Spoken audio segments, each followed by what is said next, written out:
নমস্কাৰ জনাইছোঁ যে ৭৫তম স্বাধীনতা দিৱস আজি সমকং কাৰ্যালয় সকলো ইয়াত জাতি জনগোষ্ঠী বা আমাৰ যিখিনি মুৰব্বী ইয়াৰ ছেক্ৰেটাৰী আৰু লগতে আমাৰ প্ৰতিনিধিবৰ্গ সকলোৱে আহি স্বাধীনতা দিৱস আমি উদযাপন কৰিছোঁ। যিয়ে নহওক আজি আমি ৭৫তম স্বাধীনতা দিৱসক সংহতি ৰাখি আমিও যে ভাৰতবৰ্ষৰ মানে আমি যে ব্যক্তি গতিকে আমি সকলোৱে ইয়াত অংশগ্ৰহণ কৰি আমি পতাকা উত্তোলন কৰিছোঁ।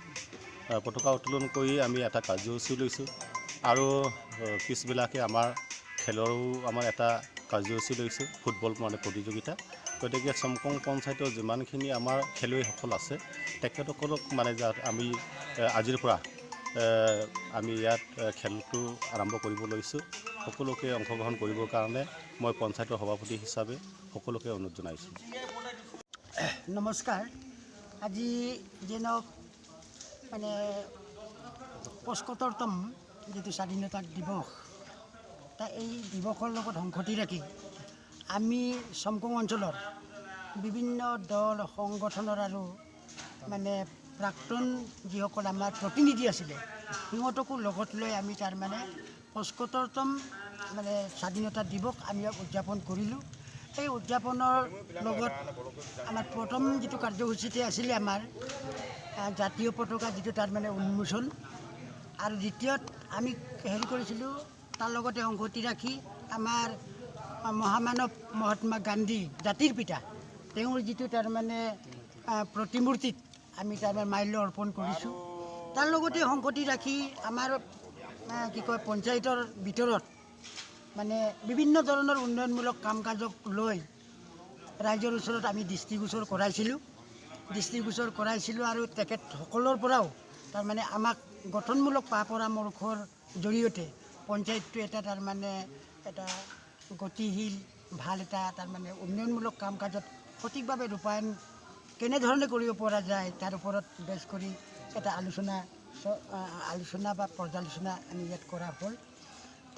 যি নহওক মই আজি এই যিটো দিৱসটোত যাতে তাৰমানে সুকলমে যাতে হৈ যায় তাৰ ওপৰত বেছ কৰি সকলোৱে পৰামৰ্শ দিলে আৰু পঞ্চায়ততো তাৰমানে সঠিকভাৱে ৰূপায়ণ কৰাত পৰামৰ্শ ৰাইজৰ পৰাও আহি আমাক পৰামৰ্শ দিলে।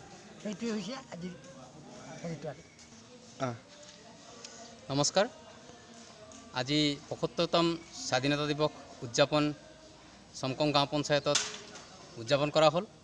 উক্ত ৭৫তম স্বাধীনতা দিৱসৰ উদযাপন লগত সংগতি ৰাখি আজি আমি ৰাতিপুৱাতে পতাকা উত্তোলন কৰা হ'ল। তাৰপিছত আমি মহামানৱ মহাত্মা গান্ধীৰ আমি প্ৰতিমূৰ্তিত মাল্যাৰ্পণ কৰিলোঁ। তাৰ পৰৱৰ্তী সময়ত আমি এটা আলোচনা চক্ৰ বহিল। সেই আলোচনা চক্ৰত আমি আমাৰ কামৰ খতিয়ান তথা আমি কি কামৰ অগ্ৰগতি কৰিছোঁ সেই অগ্ৰগতি তথা আমাৰ কামৰ ক'ৰবাত আমাৰ অসুবিধা হৈছে নেকি সেইখিনি কথা পৰ্যালোচনা কৰা হ'ল।